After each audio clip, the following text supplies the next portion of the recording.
කාලිංග විශ්වවිද්‍යාලේ මට ආරාධනා කළ තිබ්බ විශේෂ දේශනයකට උන්ගේ රිපබ්ලික් දවසේ.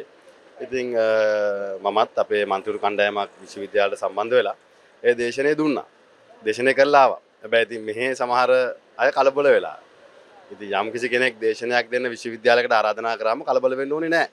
සයිතින් ඇයට කියන්න ඕනේ මේ පළවෙනි දේශනෙත් නෙවෙයි තව ඉස්සරහට තව යන්නත් තියෙනවා. මට ලැබෙන පිළිගැනීමද තවත් කෙනෙකුට ලැබෙන පිළිගැනීමට වඩා මේ අය ආපු කාරණේ කරගන්න බැරි වෙච්ච කින්ද තමයි කලබලලා තියෙන්නේ. මේ ආවේ රටේ ජනතාවට සේවය කරන්න සහ මේ සිස්ටම් එක වෙනස් කරන්න. හැබැයි ඉතින් සිස්ටම් එක තිබ්බටත් වඩා පස්සට ඇදගෙන යන ගමන් සම්පූර්ණ සිස්ටම් එක විනාශ කරන තැනට මේ ආණ්ඩුව කටයුතු කරනවා. ඉතින් ඒ හින්දා තමයි මට දැනෙන්නේ මේ අය කලබලලා තියෙන්නේ කියලා. මොකද එයාටත් දැනෙනවා ඇති දැන් ටික ටික සමාජය තුලින් රට තුලින් Tamanට විරෝධයක් එල්ල වෙනවා කියන කාරණය.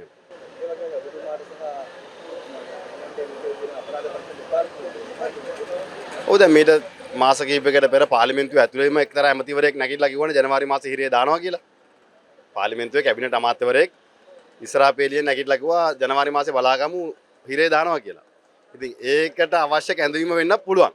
හැබැයි ඉතින් මට කනගාටුයි අර අපි විශ්වාස කරා ඉස්සර අන්දරේගේ කතාව තියෙන අන්දරේ රජ වෙලා කියලා. ඉතින් අද අන්දරේ කෙනෙක් රජ වෙලා ඉන්නකොට පැලවත්තෙන් පත් කරු පොලිස්පතිවරයා රටේ පොලිසිය ක්‍රියාත්මක වෙන ආකාරය පිළිබඳව දන්නේ නැහැ. දැන් ඔය මට සීකඳ මට ලියුමෙන්න සතියකට පෙර හම්බන්තොට උසාවියේ මෝෂන් එකක් දාලා පොලිසියත් කැඳවලා උසාවියට මට පෙනී හිටින්න එදින වෙන්නේ නැහැ කියලා දැනුම් දුන්නා. මාධ්‍යෙත් ගියා. ඒකම ඉතින් මාලිමාවේට සම්බන්ධ බොහෝ අය කලබල වෙලා මට බයින්න පටන් ගත්තා. හැබැයි අනිත් පැත්තට උදේ 9 මාට පෙනී හිටින්න කියලා කොළඹ 9:50ට ලියුමක් ගෙනත් දෙනවා තංගල්ලට. ඒ කියන්නේ පොලිස්පතිවරයා දන්නේ නැහැ තංගල් ඉඳන් කොළඹට තියෙන දුරවත්. ඉතින් 9:50ට එන්න කිව්වම 9 මාට එන්න කියලා 9:50ට ලියුම දීලා තංගල්ලෙන් කොළඹට එන්න කිව්වම ඉතින් කොහොමද එන්නේ? අනික එදා දිනේ කොහොමත් හම්බන්තොට උසාවි දිනේ.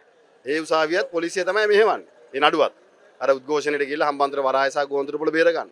ඉතින් පොලිස්පතිවරයා කොයිද සංවිධානාත්මක අපරාධ නවත්තන්නේ? පොලිස්පතිවරයා දන්නේ නැත්නම් තමන්ගේ පොලිසිය මොන අධිකරණයද මොන තැනද ක්‍රියාත්මක වෙන්නේ කියලා. ඔව් ඊට පස්සේ එතනින් එහාට සංවිධානාත්මක අපරාධ වළක්වන්න තියා ඊළඟ ජනතාවගේ ජීවිත ආරක්ෂා කරගන්නවත් මේ පොලිසියට හැකියාව ලැබෙයිද කියන පොලිස්පතිවරයා සමග පොලිසියට හැකියාව ලැබෙයිද කියලා ප්‍රශ්නයක් තියෙනවා. ඉතින් ඒ නිසා අපි පැහැදිලිවම කියන්නේ කරුණාකරලා අන්න අර ජනාධිපතිවරයා දීපු චෙක් ටික බවුන්ස් වෙලා රිටර්න් වෙලා. දැන් සාමාන්‍ය ව්‍යාපාරිකයෙක් හෝ සාමාන්‍ය මාධ්‍යවේදියෙක් විදිහට ඔබ දීපු චෙක් එකක් රිටර්න් වුණොත් මොකද්ද වෙන්නේ? ඔබ ලබා දීපු චෙක් එකක් රිටර්න් වුණොත් මොනවද වෙන්නේ? ඉතින් ඒ හින්දා මම හිතන්නේ පොලිස්පතිවරයා ඒ ගැනත් එව්වොත් හොඳයි. ජනාධිපතිතුමා දීපු චෙක් ටික රිටර්න් වෙලා. දිත්වා සුළුසුළුකට අහුවෙච්ච කුණාටුවට අහුවෙච්ච ජනතාවට ෂෝ එක නම් දානවා උත්සව නම් කරනවා. හැබැයි දෙන චෙක් එක රිටර්න් වෙනවා. දැන් තමයි ඇත්තටම බංකොලොත් වෙලා තියෙන්නේ. කලින් බංකොලොත් කියලා කොට චෙක් රිටර්න් වුන්නේ නැහනේ. දැන් මිනිසුන් දෙන චෙක් එක රිටර්න් වෙලා තියෙන්නේ.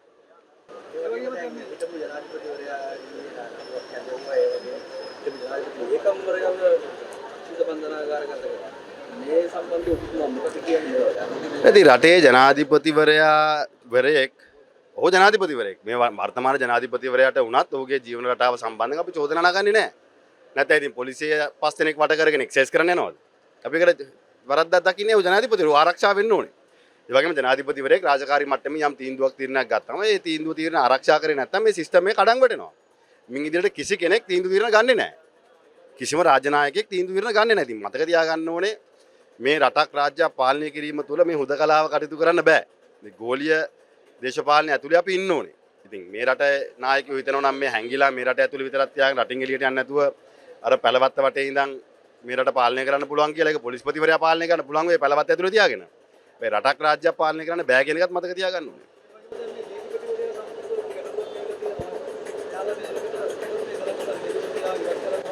ගරු විනිශ්චයකාරවරුන් සම්බන්ධිනුත් මෙවැනිම ආකාරයක ගැටලුවක් මතුවෙලා වුන් ස්ථාන මාරුවීම් දුන්නා. තාමත් සමහර ගරු විනිශ්චයකාරවරුන්ට ඒ දරුවන්ට පාසලුත් නැහැ. අත්තරෝ මතක විදිහට ආණ්ඩුව අධිකරණ පද්ධතියට ඇඟිලි ගහන්න උත්සාහ කරනවා. පොලිසියට ඇඟිලි ගහන්න උත්සාහ කරනවා. දැන් ඔය පොලිසිය පහුගිය කාලේ ලොකු මහත්තුරු හරියට වැඩ කරනවා කියපුවා දැන් ට්‍රාන්ස්ෆර් කරලා තියෙන්නේ ඩිපාර්ට්මන්ට්. ප්‍රොමෝෂන් එක දෙන්න ඕනේ මිනිස්සුව ට්‍රාන්ස්ෆර් කරලානේ. හැබැයි ඒ කාලෙන් අපි හරි පුද්ගලයා දාලා වැඩේ ගත්තා කිව්වා. වැඩේ ගත්තා එලෙව්වා. ඉතින් ආණ්ඩුවට තමන්ගේ උමනාව පරිදි මේ ආයතන ක්‍රියාත්මක වෙන්නේ නැත්නම් ආණ්ඩුවේ මැති ඇමතිවරු හිතන් ඉන්න දේ උනේ නැත්නම් ඔවුන් හිතන් ඉන්න විදියට පොලිසිය හැසිරුනේ නැත්නම් අධිකරණය හැසිරුනේ නැත්නම් නීතිපති දෙපාර්තමේන්තුව හැසිරුනේ නැත්නම් ඒක උන්ට හොඳ නැහැ. හැබැයි ඔවුන් කියන විදියට ගල්ලංගුරු ගෙනාවම දඩයක් ගහලා යවන්න පුළුවන් නම් බාල ගල්ලංගුරු ගෙනල්ලා කැබ් 1750ක් ටෙන්ඩර් කැඳවන්න නැතුව ලිමිටඩ් ටෙන්ඩර් එකකින් කැඳවලා එළියට දෙන්න පුළුවන් නම් කන්ටේනර් 323ක් ඔවුන් කිව්වම එළියට පන්නන්න පුළුවන් නම් කුඩු කන්ටේනර් දෙකත් කුඩු තියනවා කියලා දැනත් ඔවුන්ට ඕන වෙලාවට පන්නන්න පුළුවන් නම් එතකොට පොලිසියත් හොඳයි නීතිපතිතුමත් හොඳයි අධිකරණයත් හොඳයි. හැබැයි ඔවුන්ට විරුද්ධ වෙනකොට තමයි මේකක්වත් ඔවුන්ට හොඳ නැති වෙන්නේ. ඒ හින්දා කරුණාකරලා දැන්වත් ආණ්ඩුව මේක තේරුම් අරගෙන යථාර්ථය තේරුම් අරගෙන කටයුතු කරන්න ඕනේ. ආණ්ඩුවේ වංචාවල් වහගන්න, ගල්ලංගුරු වංචාව වහගන්න, කැබ් වංචාව වහගන්න, කන්ටේනර් පන්නපුව වහගන්න අපිව අධිකරණ වලට කැඳවලා පළක් වෙන්නේ නැහැ.